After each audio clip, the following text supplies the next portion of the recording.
Hey guys, this is CK at CK Education, and today I want to share yet another story with you about a student named Pamela. Now, when I think of Pamela, I'm actually a little saddened because um, she was always under the shadow of her older sister.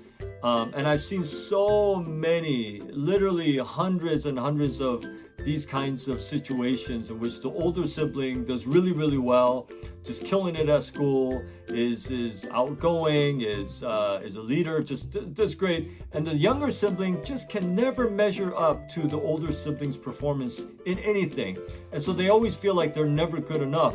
And this was the case with Pamela as well.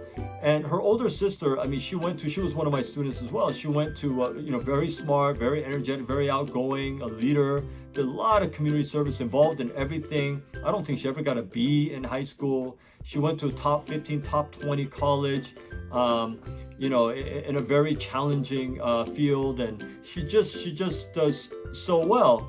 And then, when her sister, before she started with me, before Pamela started with me, I assumed that because her older sister was like that, I sort of expected Pamela to have that same vibe.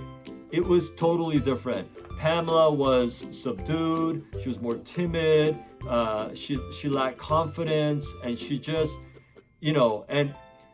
I think one big reason this happens is that. And I've seen this have catastrophic results. I had a friend in high school, and I didn't know until after it happened, after he went into the hospital, that he attempted suicide. He had two older sisters who did really, really well in everything.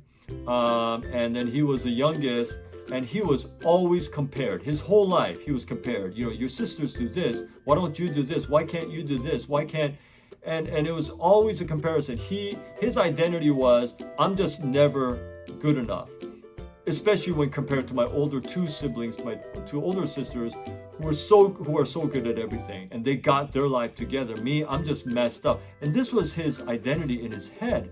And so he was depressed, and he attempted suicide. When he was in high school, it was very sad. And he lived, and I lost touch with him. I don't know how he's doing. I hope he's doing well. But I've seen this in to a lesser degree in many of my students as well.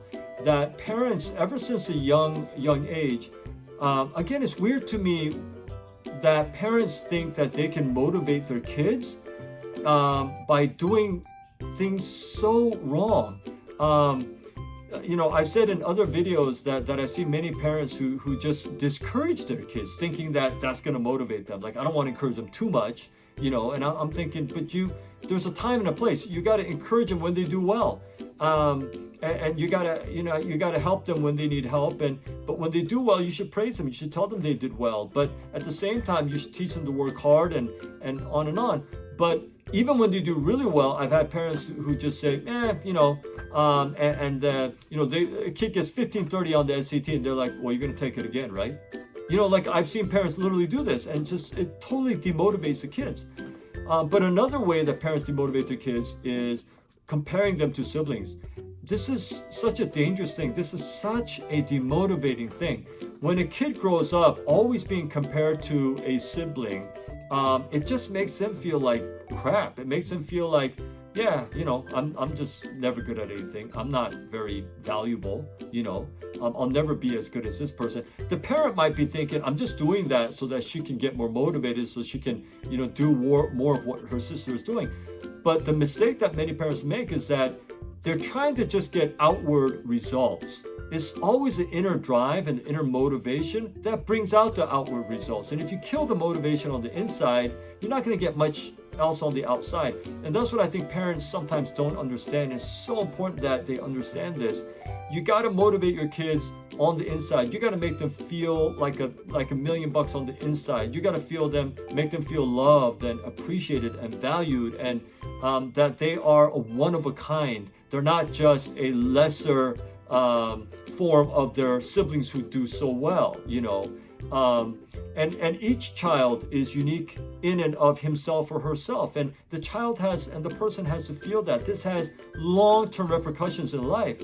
And so, but when kids feel like they're just, they're a second-class citizen compared to their siblings, they're just not going to do well in life. Now, for a short period of time, they might do okay, but in the long term, this shows up everywhere in their career, in their relationships, when they get married, when they have kids, it just shows up all the time. So it's so important, parents, that you don't compare.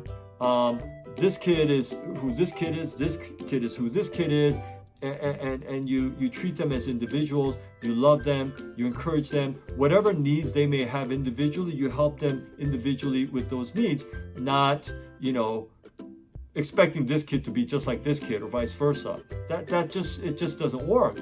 And so now with Pamela, she actually did well. I'm not saying she did bad, but I just know, because I've just met so many teenagers, and I've been a keen observer of relationships and parenting for so long, that she just lacked a lot of confidence. And I wish she had more confidence, because she was so bright, she was so smart, had so much potential. But my fear is that she'll never reach that potential, because she's always in the shadow of her older sister. Now, when she started out, Pamela, reading, writing 570, math 610, so starting score of 1180. Okay, when she finished with me, her reading and writing score went up 90 points to 660. Her math score went up 130 points to 740, for a total increase of 220 points, and she ended up with exactly 1400. Now that's a good score, not as good as her sisters. This is probably what her parents said. Okay, it's good, but you could have done better, right? It's not as good as your older sisters. It just, that's not good. It doesn't help anybody. It doesn't help her. It doesn't make her feel any better. It doesn't make her want to do better. In fact, it makes her feel terrible. And I'm pretty sure that's what she heard from her parents. But in fact, she did very well. She had a 220 point increase. She did very well. And so, but when I think of Pamela, I think of her as well as so many other kids, siblings, who have done, and sometimes it's a flip. It's like the younger kid does so well, and the older kid just feels like, why even bother? And I've seen that a lot as well. But the point is, every child, every kid is an individual, not to be compared with someone else. I often say to my students, look, you don't need to worry about what somebody else is doing. You don't need to try to be better than somebody else. You don't need to try to beat somebody else. You just have to be the best you that you can be. And that's the most important thing. So parents, I hope you take heed, and I hope you don't compare siblings. If you're doing that, probably best to put a stop to that. It's just demotivating. It's just not, it's in the long run, it's just not good. You got the message. Okay. So as always, I'll end with, if you like your child to become one of my students, or if you're a student listening to this and you're interested in becoming one of my students, I can't take everybody. My schedule doesn't allow it.